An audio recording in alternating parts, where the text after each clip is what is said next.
Sagittarius, hi, great to see you. Please come on in, make yourself comfortable.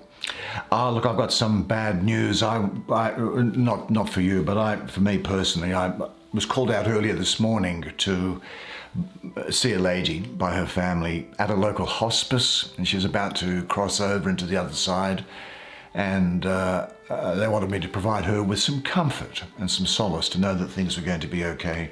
And they are, and under call on the way back home was that she has in fact gone. So it's a very difficult time for her family, as you may well have had the same thing and you know how difficult it is, but it's another life, it's another stage of our lives. We come here and we spend our time and then we go on again, as you probably know, certainly as I know. Now, did I mention that I have uploaded your 2020 yearly reading? Just search Nigel 2020 Sagittarius and that will take you to your yearly reading. Now that goes for about an hour, so fix yourself a couple of drinks and sit back and luxuriate. This of course won't go for anything like an hour. In fact, it'll be under half an hour, I'd say. Well under half an hour. Now, I'm going to use a deck by a lady in San Francisco, painted by a lady in San Francisco called Eden Gallanter. Now, she's an artist who lives there, and she calls her deck the Cheminée Tarot deck. Pretty sure if you Google her, you'll be able to find her. I like to sometimes give plugs to, I don't normally give a plug to artists for their decks, but I have such good results by using this deck. It's so accurate that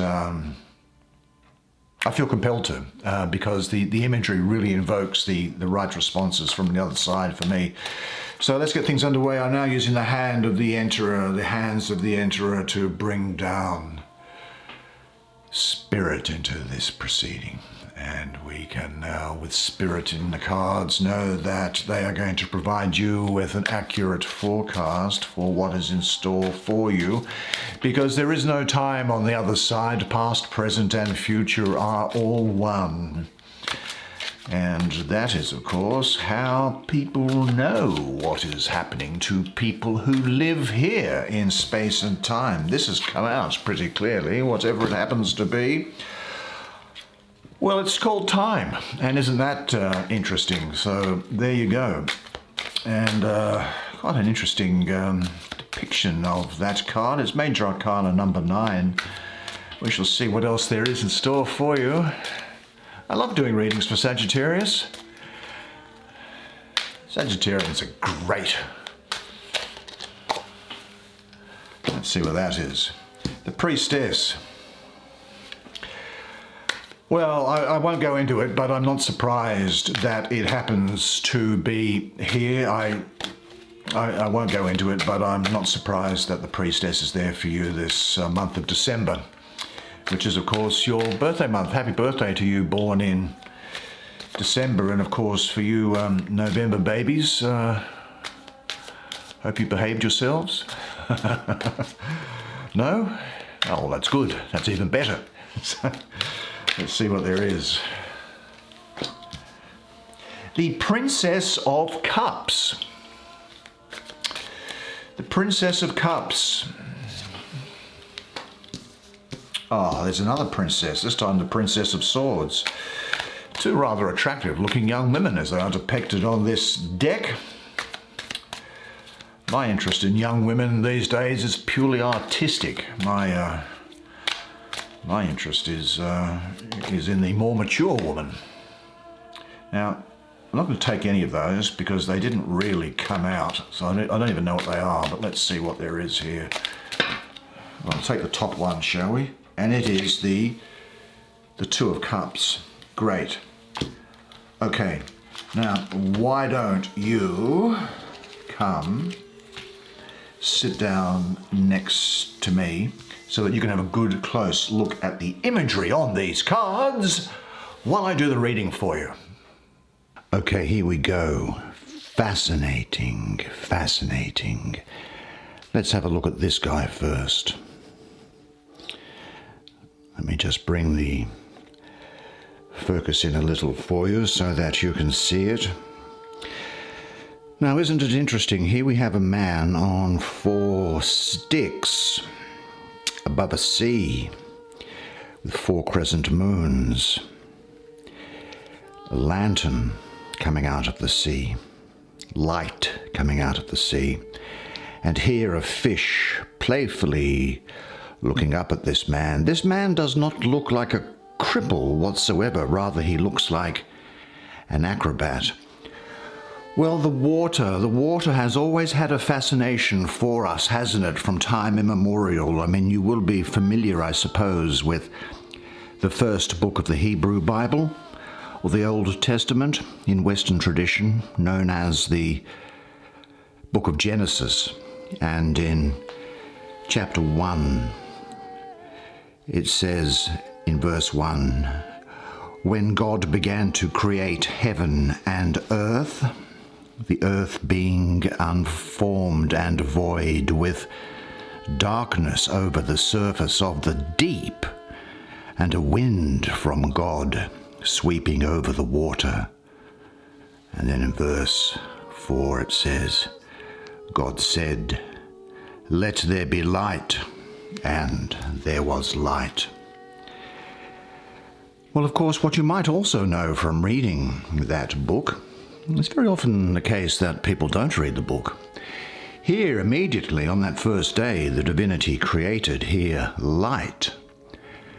And yet it was not until the fourth day, according to that book, in the sacred scriptures of the Hebrews, the Muslims, and the Christians, that God created the sun and the moon. So light existed before the creation of the sources of light on this planet, being the sun, and as it is reflected by the moon. You should read it and ask what that means for you. And I think what it does mean for you is that during this period, you will have the light of the divinity within you burning. It doesn't need anything. It doesn't need anything natural to produce that light. It is a light that is in you. It is within you. Your birthright, and one that you should always remember. Now here we have, I think, Mercury ruling Virgo with Mercury exalted. I think you might be maybe acting as a mentor to somebody, you know, during this period. I think you could well be teaching people how to do things. You could be using the learning and the skills that you have and passing them on. Now that just may be conducted formally, or it may even just be in the way of ordinary conversation that you have with friends and other people. I get this feeling almost of divine inspiration within you, that you will find during this period that you have an aha moment about something that comes from nowhere. And you go, there is something which has been niggling me. There's something which has been in my mind for some time about how to go about doing something, what to do to move forward. How should I conduct the year following? And you will have that breakthrough moment. It is going to come to you. There's a great degree of wisdom around this card. I am alone in a cold, grey, desolate land. There is no other to be found, no companion to ease the going. Yet you are the light I bear, even when I don't know it, and the strong staff that supports me. You know, this fish pointing up here to me also has a real karmic feeling to it, I think. Real karmic feeling. I think that there is karmic reward coming your way.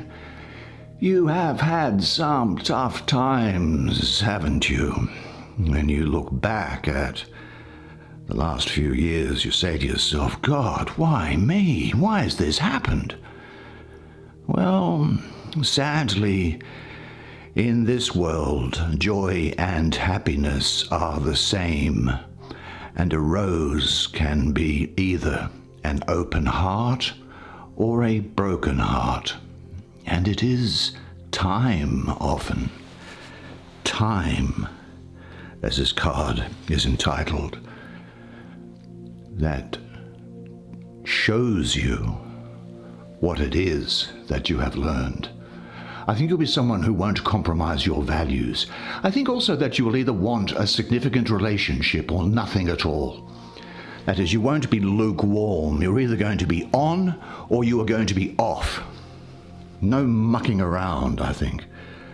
I think there is the need to complete things from the past before moving forward. Now, you could well be quite gifted, I think, at manual work or trades or artistic work. Now, this isn't just in a professional capacity, but it could also include around the home. It could include gardening. It could include cooking. It can include fashion, makeup, those sorts of things. You'll be a good organizer, and that's where that Virgo aspect of it, I think, comes into it here. And I think that this is a time when you will be starting to look after your body and sprucing up your surroundings. I do think that you will be quite a good motivator for others. I'd have this suggestion in mind, and it is, make a list of all the situations which you now wish to resolve in some way and bring them to completion. Now, because whoever embarks on the search for this internal light must not be encumbered by unresolved conflicts. Accounts must be settled. And I'd have this affirmation because I think there'll be a couple of times during this month where you just retreat in upon yourself to recalibrate your being, I think. And I think you should say, I enjoy my aloneness. I can stop being alone whenever I wish. I enjoy the feeling of completion and resolution. I will not compromise that which is important to me. I think they're really the messages that are coming through strong and thick for you there. Now, interestingly, before I get down to these cards here, I'm going to look at this card because she seems to be in the same sort of frame of mind, I think. Now, here we have a woman, the priestess. The priestess who is lying on a throne, and the throne looks really, doesn't it, to be, if we were to look up at the night sky, it looks to be the colour and what we might at a distance consider to be the texture of the moon when we look at it. And almost tattooed, I suppose, on her body are symbols which appear to be spiral galaxies. Well, we live in a spiral galaxy ourselves, the Milky Way galaxy. We can't see it when we look out at night because we're looking in at the edge and looking into the middle of the galaxy, so we don't see all the arms poking out. So we're taking the astronomer's word for that, and we have no reason to doubt them. Very professional at what they do. Very much the moon here, so very much subconscious, very much bringing things to the surface, I think, to you.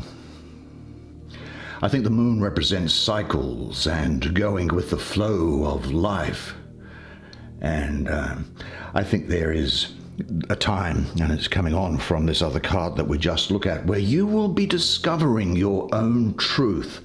I think you may well be in touch with your spirit guides. It's a good time to be in touch with your spirit guides. We all have them, and so do you.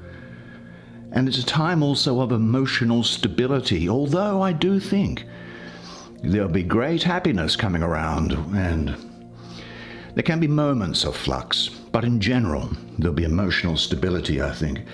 I'm just getting, I don't know where it is in this spread, but there's some moments of flux that are coming around in emotions, although in general there will be emotional stability.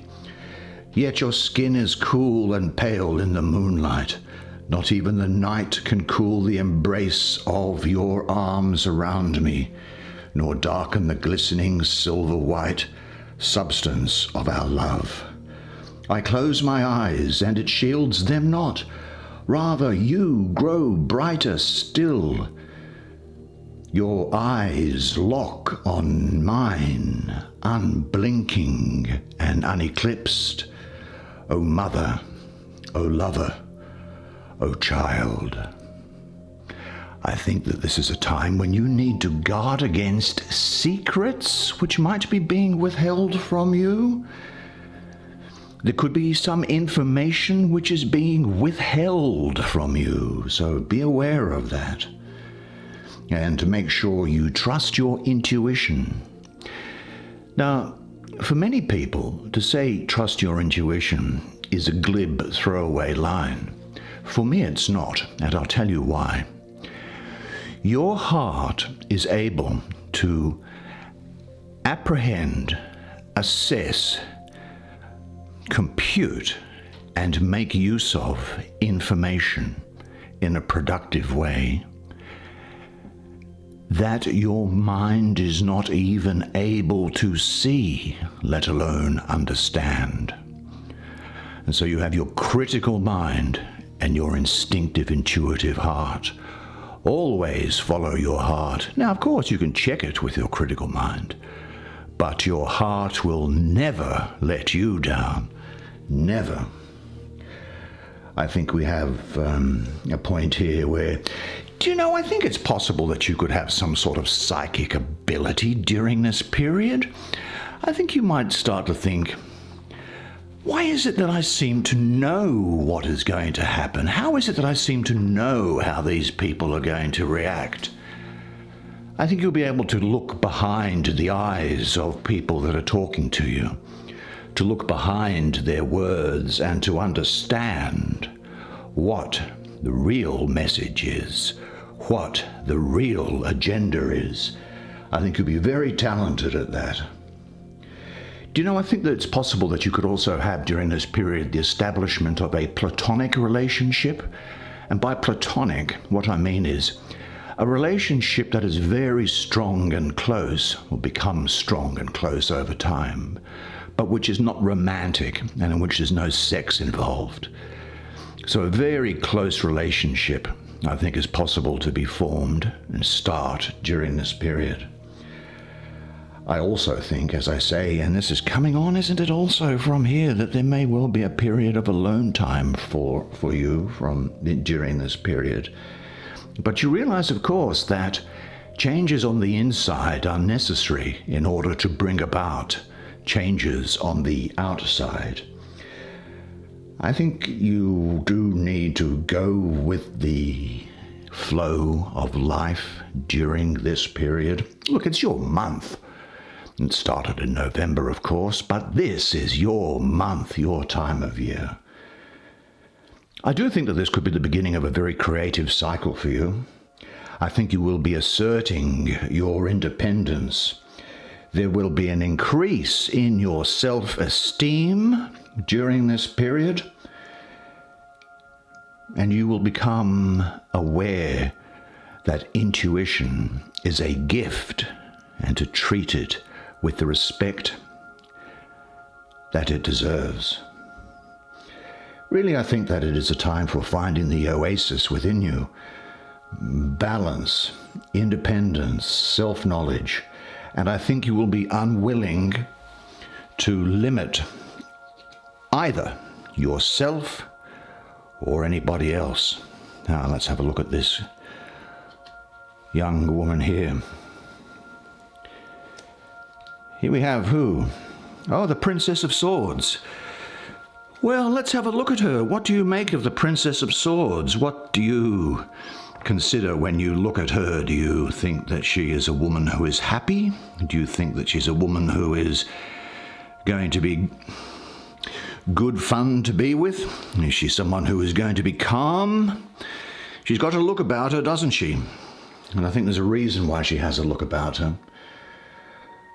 Although she has a look about her, I do think that she can bring about the materialization of an idea, and she's turned up in this spread for you. Because I think that, and just as we were saying before, when you were thinking, how am I going to deal with this year ahead? She brings forward the materialization of the ideas that you have, so that they come into being. Now, as this princess, esoterically, she is represented by Earth, and in the suit of swords, that is the suit of air. And Earth and air are enemies and weaken each other. So there is a conflict in her nature. But The implication of earth in air is that she deals with situations involving the mind in a very tangible way. That is, she is able to manifest her thoughts and make them a reality. That's why I say, for you, you are going to be in the situation where you can bring about the materialization of an idea. Now, this can also be somebody that you might know in this period, and if it is, I'd say it is an Aquarius or a Pisces or a Capricorn. In some respects, the people who are like this woman, I think, kind of, well, attract troubles and can be unhappy when it comes to practical and material affairs, even though they're really good at managing those things as a general rule. All the fine qualities of air are weighed down and suffocated. They can appear, people like her, as children of misfortune. But the princess can throw everything overboard, blow everything sky high, and ultimately it turns out that they have chosen right, and they get their reward. I think that she can be stern and revengeful, quite firm and aggressive, but she's very skilled in the way of the world. Her logic is really quite destructive, I think. And because she's firm and aggressive,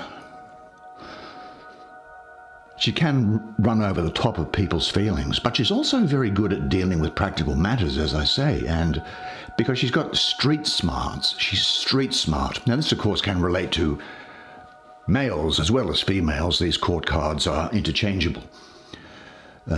She actually shows great cleverness and dexterity in the management of practical affairs, and especially if they are related to the management of controversial matters. She's very good at settling arguments and controversies. The lotus of the Palace of Air is what I call her, because for all her faults, maybe, she's still a beautiful woman. She does have a destructive way of analysing things, though, I think, and applying them. She can be very forward and outgoing in the way that she addresses other people, but I get the feeling that she's fighting battles internally and externally. Sometimes, as I say, this is someone who follows their own bent rather than serving another, and in due course it turns out that they've chosen right. Now, I think that this is something that you need to do, is to make sure that you follow your own bent. Now, with her, she is very good at settling things. She's very good at moving things forward. She's very proactive. But sometimes she can fly off the handle, and maybe her moods can sometimes cloud her mental clarity. There is a need, I suppose, for a mood filter on this woman. And there she can transform her moods into things which are of common sense. So it may well be that you feel that you are quite rebellious in some area or other during this period. Now, rebellion by itself is nothing wrong. It's a neutral thing. But I would say look inside yourself to see if your rebellion is rooted in love. And have this affirmation in mind. My rebellion is positive, constructive, and creative. Yeah. She's a very adaptable person. I think you'll be very adaptable and able to handle change. I'm going to deal with this card here, which is the Princess of Cups. I get a great sense of you in this card, I have to say, even though it is the suit of cups. If it was somebody else, I'd say it's a Scorpio or a Libra, but very much a lot of you in this. This is a young woman who's very gracious, voluptuous, sweet, gentle, kind, and romantic. I said before that you have the light within you. You have the divine light within you during this period. You don't need any other source. I think this card is saying to you to just rely upon your spontaneity. Just rely upon your spontaneity. Continue that spontaneous approach that you have to things during this month. I think also, although there is, I think, some degree, I mentioned some degree of mental stability, and I said, I wonder, I'm getting a feeling of sometimes ups and downs that come during the month, even though it is in general one of emotional stability. I think it is the case that, sometimes you can be wounded. You can be wounded or hurt, and yet, if anybody asks you, how are you feeling? Are you able to get over that? You put on the cheeriest of smiles and great bonhomie, and you say, no, I'm all right, everything's fine, don't you? And yet deep down, of course, you hurt. I mean, you are known, I think, as someone who can actually sit there in the quiet in a movie theatre and shed tears during a film. I think it's also the case for you that during this period, you may find that on a couple of occasions that you will find your joy can rise almost as if to heaven itself. And yet, for you, if you have been hurt, then alone, and I guess where no one can see, you can cry, and yet you will cry all of your tears.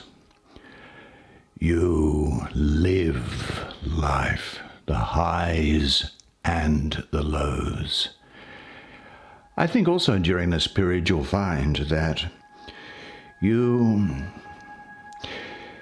I say in relation to sex, I've kind of got the feeling that sex for you during this period and love for you during this period, and now this can also be fantasy, it doesn't need to be something which is consummated.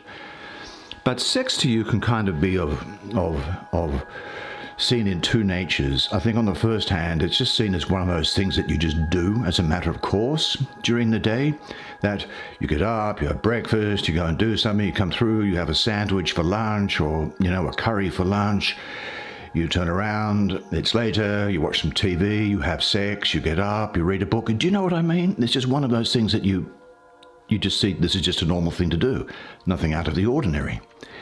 The other approach, I think, that could well be the case with you, is that you almost see it as being a health issue. You say, I have got to eat proper food, I have got to make sure I've flossed my teeth, I have got to make sure I get some exercise, I have got to make sure I have some sex, because if I don't, it will be bad for me. And so it's those sort of type of things that I have in mind. This is a woman, I think, she represents someone who is infinitely gracious.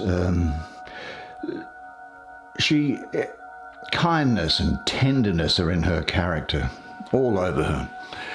I think what we have here is someone who is a romantic person. And she has depth, a lot of depth. But she can get lost in romance, I think.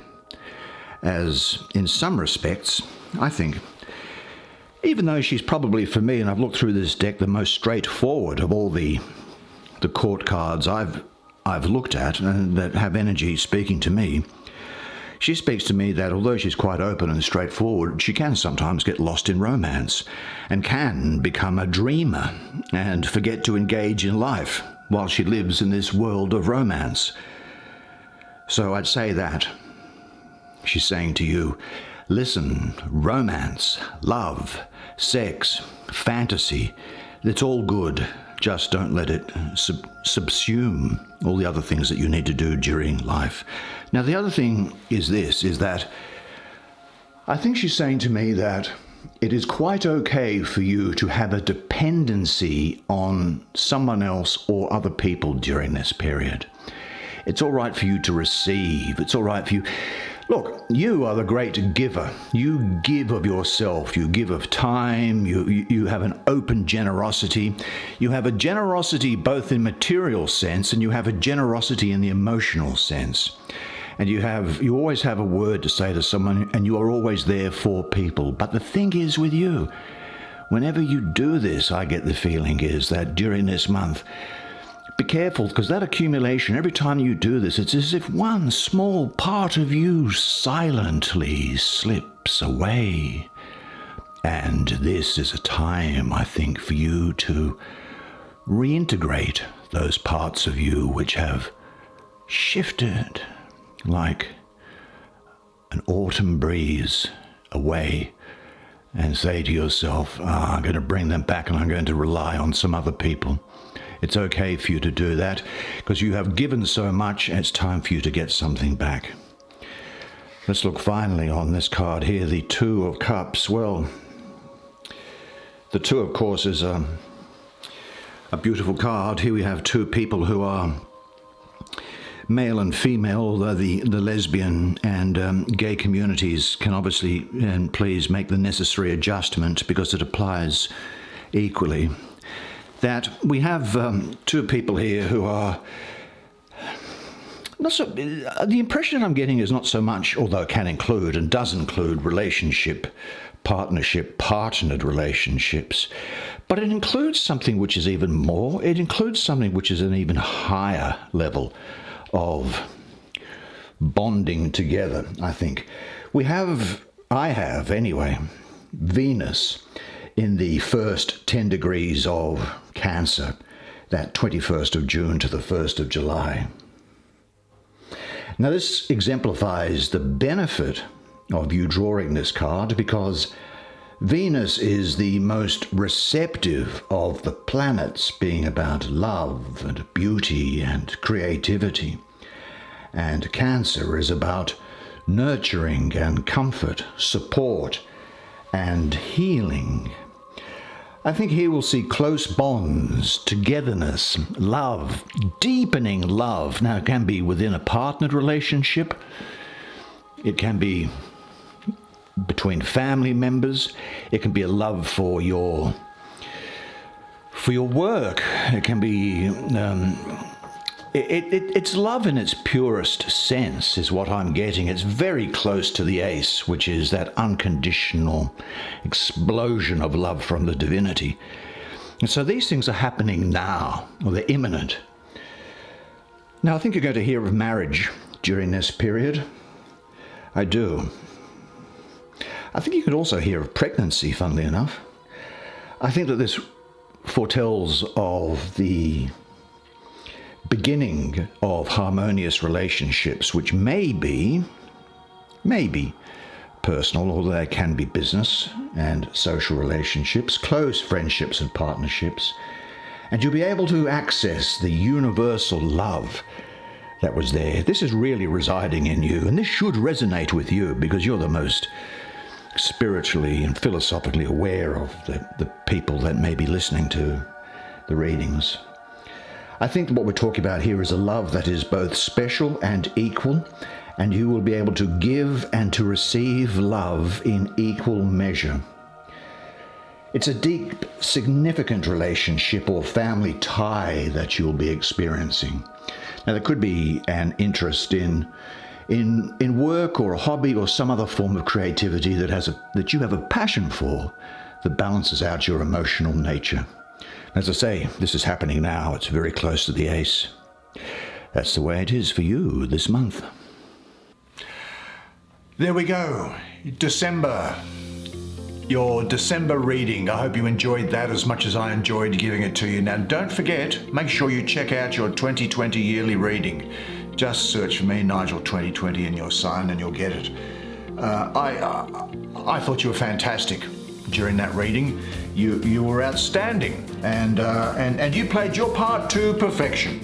And really, all that remains for me to say is this: that You are a legend, and I look forward to seeing you next month. Until then, bye for now.